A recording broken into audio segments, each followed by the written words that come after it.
Deep-sea gigantism, also known as deep gigantism, is the tendency for deep-sea creatures, who are primarily spineless creatures, to grow excessively larger than their relatives in wet conditions. But what causes creatures to develop so much, and what monster creatures can we discover within the deep ocean? In this video, we'll speak about the reasons behind the size of deep water organisms. When creatures grow to be giants, we shall be examining each of them in detail, so if this channel is new to you, be sure to make certain to click the subscribe button.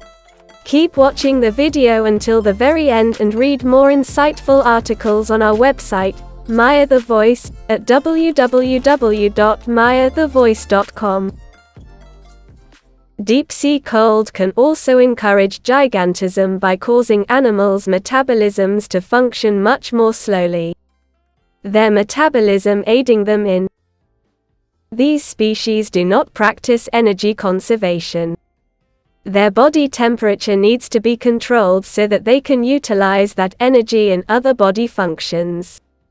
This habitat is home to many creatures that develop slowly, like the Greenland shark. This slow-growing shark can reach lengths of 24 feet and weighs of 1.5 tons, although its growth occurs over a long lifespan.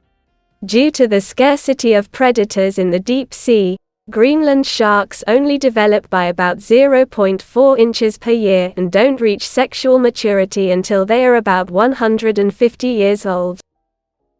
Deep-sea giants were discovered close to the South Pole before humans came into contact with them.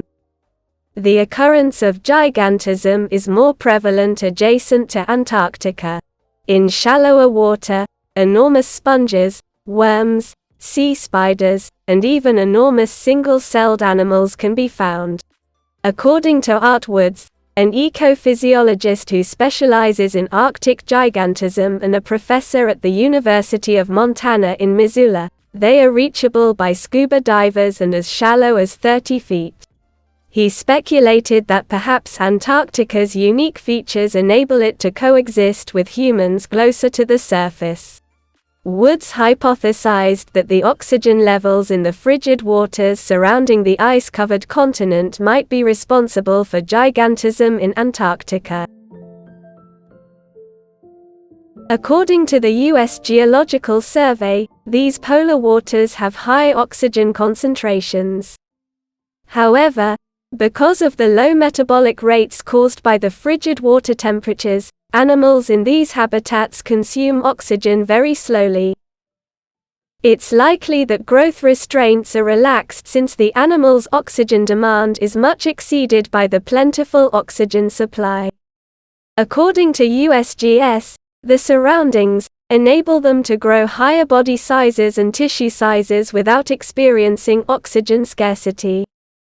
Although a plentiful supply of oxygen doesn't always encourage aquatic organisms to grow large, he said it probably allows for it. Bergmann's law is a general correlation between a decrease in body temperature and an increase in body size. Larger populations and species are found in colder environments, and smaller species are found in warmer regions, but that's more of a trend than a rule. This happens because there is less surface area in contact with these giant creatures. However, for sea-swimming animals, this correlates with increased cell division and lifespan. There is some debate about this rule, and other factors also contribute to body growth. A very astounding amount of money necessary to conduct deep-sea explorations, whereas there are a few theories approximately the distinctive variables that can deliver sea monsters. No one is certain approximately the exact instruments that drive dramatic developmental changes in body size. In science, we would say that nothing is ever absolute.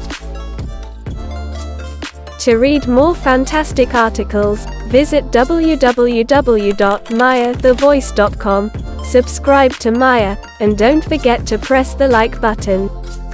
Thanks.